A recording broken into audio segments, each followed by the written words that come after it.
पारिवारिक कंपनी है ये तो आज सिद्ध हो गया। माताजी राज्यसभा में होंगी, बेटा जी लोकसभा की एक सीट से होंगे और प्रियंका जी को लोकसभा की दूसरी सीट से, मतलब तीनों सदस्य सदन में होंगे। ये तो परिवारवाद का एक परिचय है ही, परंतु एक बात और भी स्पष्ट हो गई।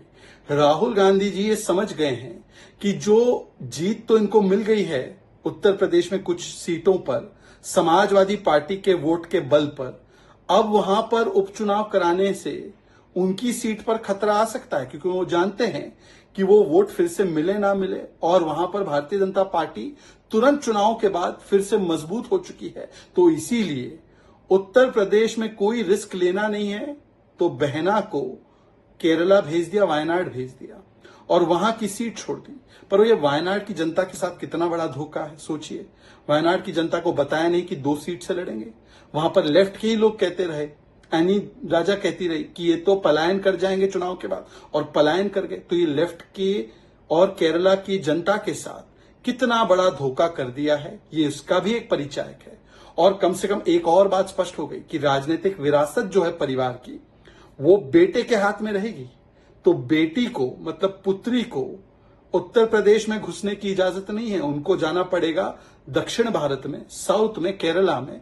और राजनीतिक विरासत जो वो अपनी समझते हैं परिवार की, वो पुत्र के साथ में ही होगी और वही रहेंगे रायबरेली में। ये भी दिखाता है कि पुत्र और पुत्री के बीच में किसे फर्स्ट रखा जाता है और किसे सेकंड। पारिवारिक कंपनी है ये तो आज सिद्ध हो गया। माताजी राज्यसभा में होंगी, बेटा जी लोकसभा की एक सीट से होंगे और प्रियंका जी को लोकसभा की दूसरी सीट से, मतलब तीनों सदस्य सदन में होंगे। ये तो परिवारवाद का एक परिचय है ही, परंतु एक बात और भी स्पष्ट हो गई।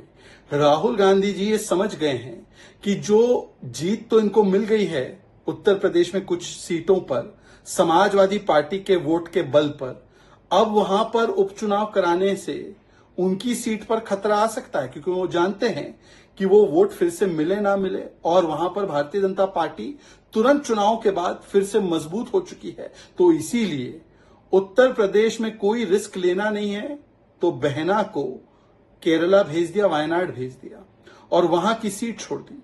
पर ये वायनाड की जनता के साथ कितना बड़ा धोखा है, सोचिए। वायनाड की जनता को बताया नहीं कि 2 सीट से लड़ेंगे।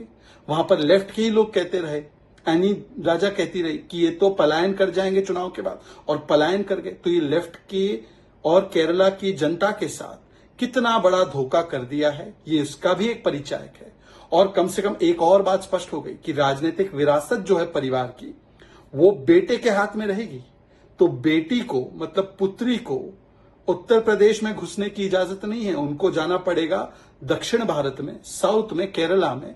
और राजनीतिक विरासत जो वो अपनी समझते हैं परिवार की, वो पुत्र के साथ में ही होगी और वही रहेंगे रायबरेली में। ये भी दिखाता है कि पुत्र और पुत्री के बीच में किसे फर्स्ट रखा जाता है और किसे सेकंड।